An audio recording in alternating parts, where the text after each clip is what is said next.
They had already tied her to the post when the sun climbed high enough to watch, a cruel white disk hanging over the square as if it too had come to judge. Smoke curled from the stacked wood at her feet, thin at first, like a warning breath, while the crowd leaned forward in restless anticipation. Dust swirled, children clutched their mothers' skirts, and men with hard eyes whispered prayers they barely believed. They called her a witch, said her shadow bent wrong in the morning light, said crops failed when she passed and sickness followed her steps.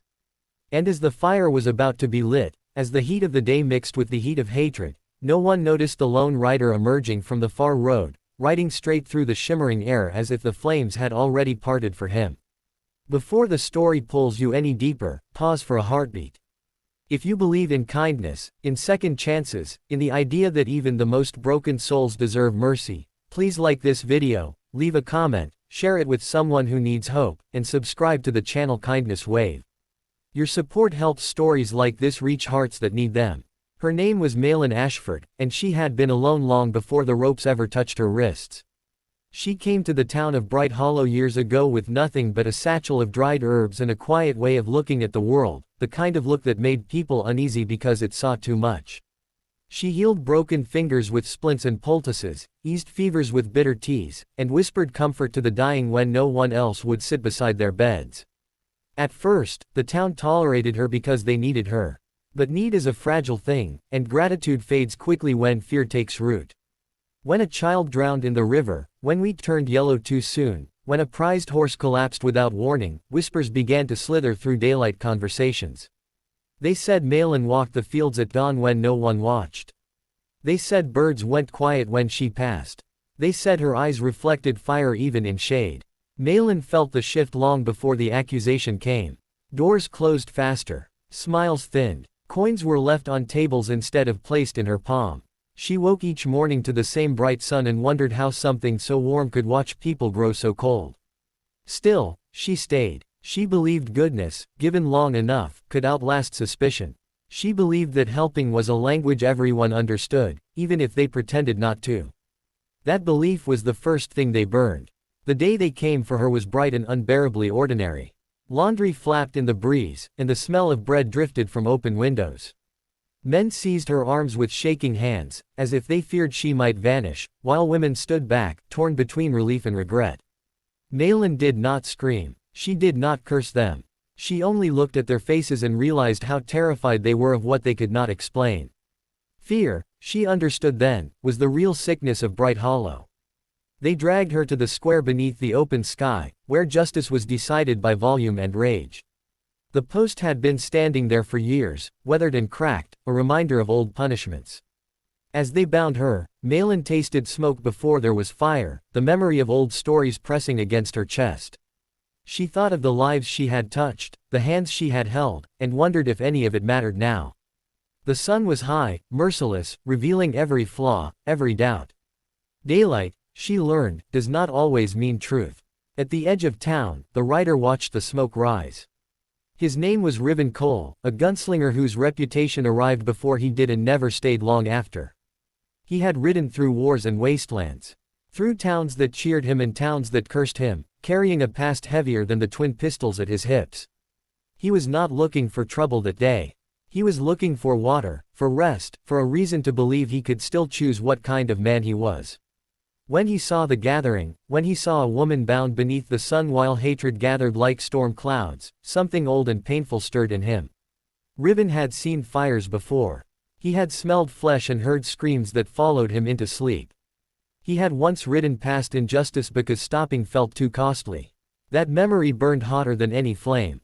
So he urged his horse forward, the sound of hooves cutting through the murmur of the crowd, and the town turned as one, startled by the arrival of a stranger who did not look afraid. Malin saw him through the blur of heat and fear.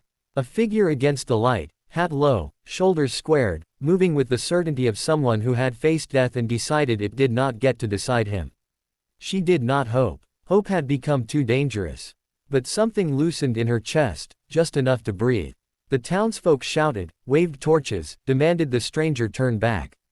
But Riven rode closer, closer to the stacked wood and the bound woman, closer to the point where there would be no turning back. He saw Malin's face, not twisted with evil as they claimed, but calm in a way that broke his heart. It was the calm of someone who had already made peace with the worst. That was when he knew he could not leave. The first flame touched the wood, and smoke thickened, stinging eyes and throats. Heat rolled outward, warping the air. Riven dismounted in one smooth motion and stepped between the fire and the woman, the guns at his sides gleaming in the sun. He did not shout. He did not threaten. His presence alone unsettled them, because certainty is frightening when you are unsure of your own righteousness. He spoke of what he had seen in other towns, of how fear makes monsters out of neighbors, of how easy it is to call someone a witch when you need someone to blame. His words fell into the square like stones dropped into water, sending ripples of doubt through the crowd. Some scoffed. Some hesitated. One man stepped forward with a torch raised high, his face red with fury and conviction. That was when the gunslinger moved, not with reckless violence, but with precision born of too many regrets. A single shot split the torch in half, scattering embers harmlessly onto the dirt.